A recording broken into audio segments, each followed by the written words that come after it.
Olá, estudante, bem-vindo! Você sabia que a fome pode ser expressa a partir de duas características, aberta ou epidêmica e oculta ou endêmica? E que a partir dos anos 70, a ONU, Organizações das Nações Unidas, empreendeu e organizou conferências, relatórios e convenções sobre o meio ambiente?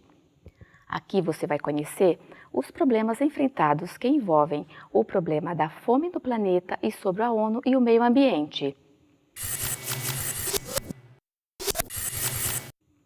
No decorrer da nossa aula, você vai aprender a diferença e consequências entre a fome aberta ou epidêmica, que é quando acontecem guerras em determinadas regiões, desastres ecológicos acarretando o desespero da fome em milhares de pessoas, e o maior problema da fome oculta ou endêmica, que é aquela em que o ser humano não ingere uma quantidade mínima de calorias diárias, que resulta na desnutrição. Quanto à ONU, esta realiza suas reuniões mundiais com o objetivo de discutir os problemas ambientais no planeta e principalmente para evitar a devastação dos ecossistemas. A Terra apresenta recursos suficientes para alimentar a humanidade inteira e, desse modo, é falácia dizer que o mundo não pode produzir alimentos suficiente para todos. Portanto, o problema é que há terras que não são cultivadas. Pensar na discussão sobre o acesso aos alimentos é planejar um futuro em que o planeta seja sustentável e as sociedades coloquem fim ao espetáculo terrível em que multidões morrem de fome. A grande característica agrícola do mundo contemporâneo é sua incapacidade de produzir quantidade de alimentos suficiente para todos, e a quantidade de famintos é enorme. Pode-se considerar que no planeta há cerca de 500 milhões de desnutridos graves. A desnutrição decorre principalmente da concentração de renda e das terras de um país. Desse modo, mesmo existindo terra para o plantio e o próprio alimento, a distribuição é desigual, ou seja, somente uma parcela reduzida da população de um país em desenvolvimento tem acesso ao que necessita. O restante não tem acesso e é excluída do sistema social, ficando à margem da civilização. Alterar essa situação é muitas vezes contrariar os interesses e privilégios de grupos dominantes e, desse modo, é mais cômodo responsabilizar o crescimento populacional, a preguiça do pobre ou as adversidades no meio natural. O pobre nunca pode ser responsabilizado, e sim a pobreza pela fome.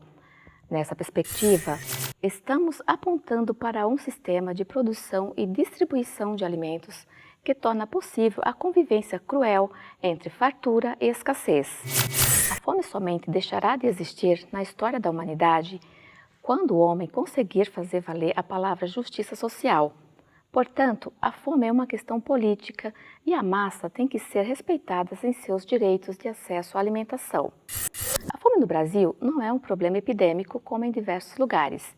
É de natureza política e econômica, pois não provém de calamidades ou escassez de alimentos, mas da falta de recursos da população mais pobre para comprar alimentos.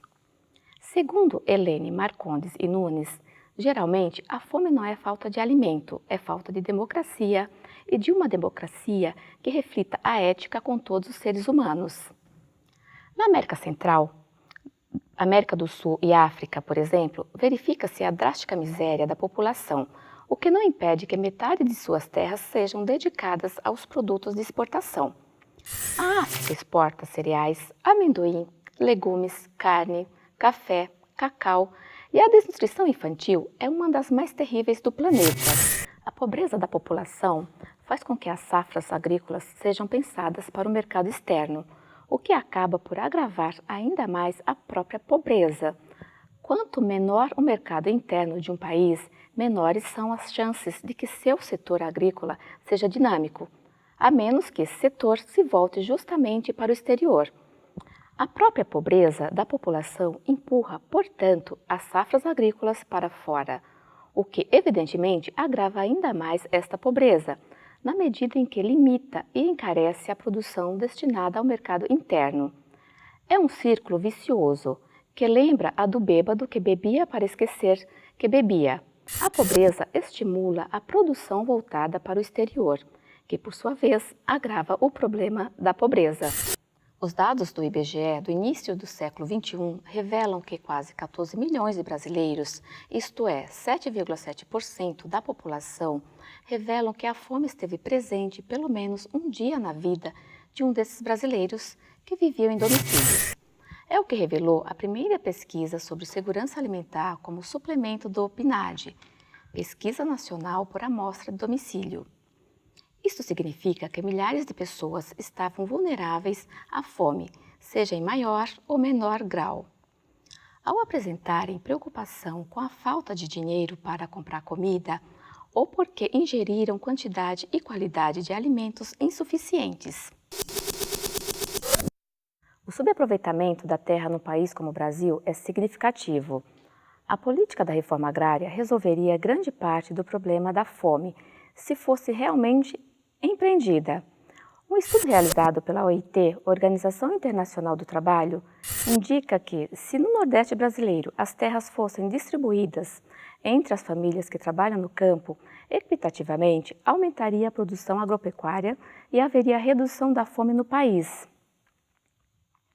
Principalmente em continentes como América e África, é necessário rever o regime da propriedade fundiária e acabar com os privilégios. É uma das possibilidades de sucesso da luta contra a fome.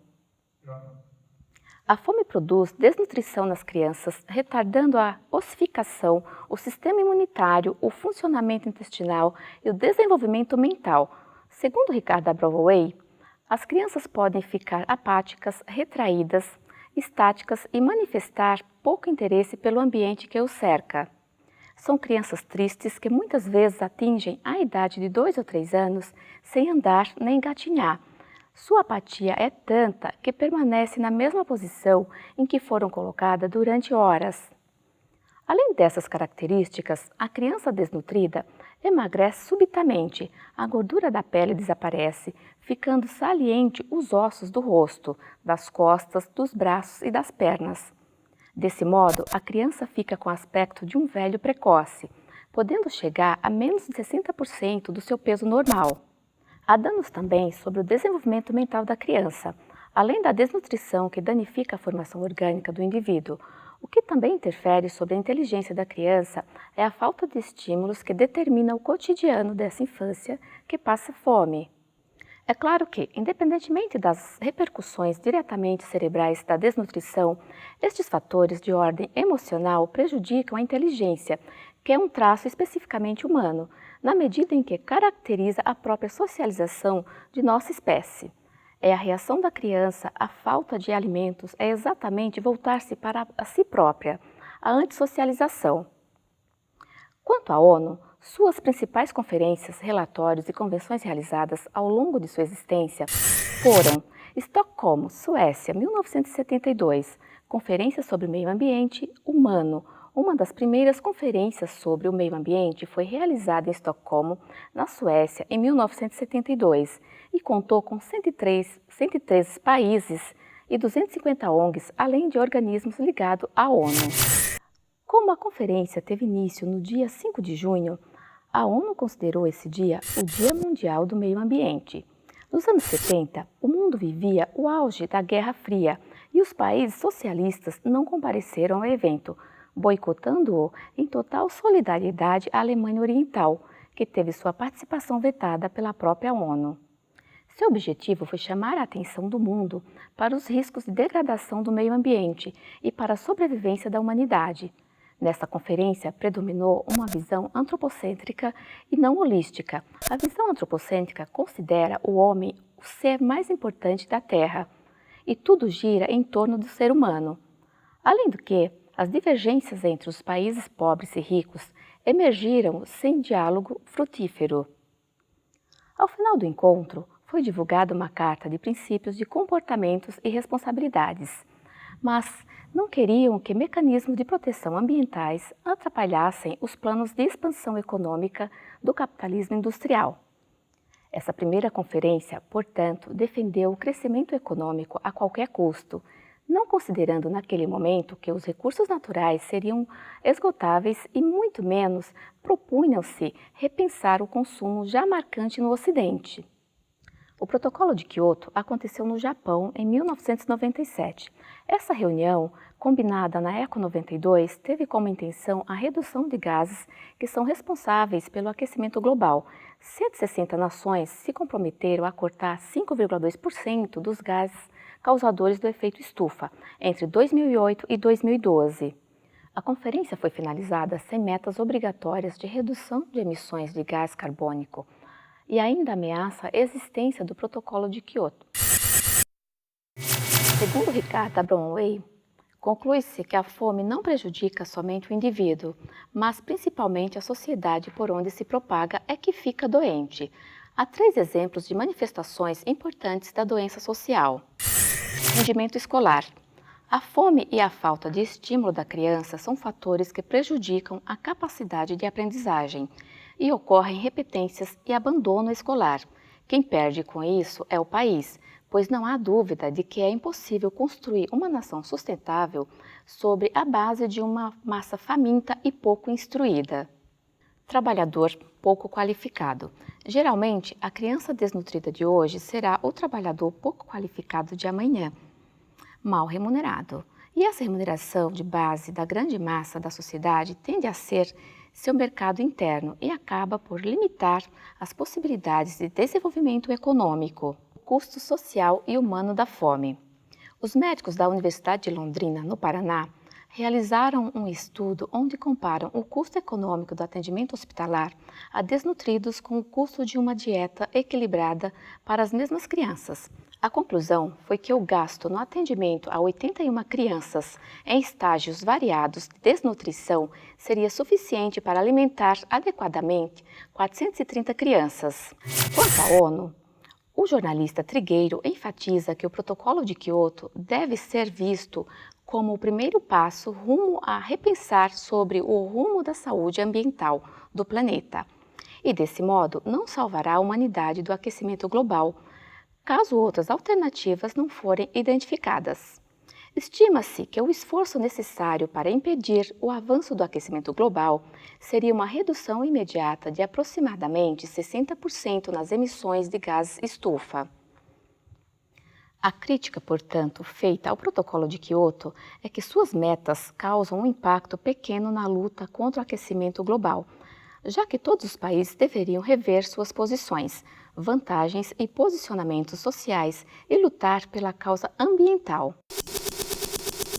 Espero que tenha compreendido a importância e os conceitos que envolvem o problema da fome no planeta e sobre a ONU e o meio ambiente, bem como possa contribuir para amenizar os impactos das causas da fome e das questões que envolvem o meio ambiente.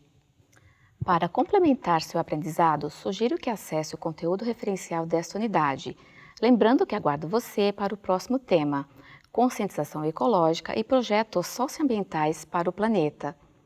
Abraços e até a próxima!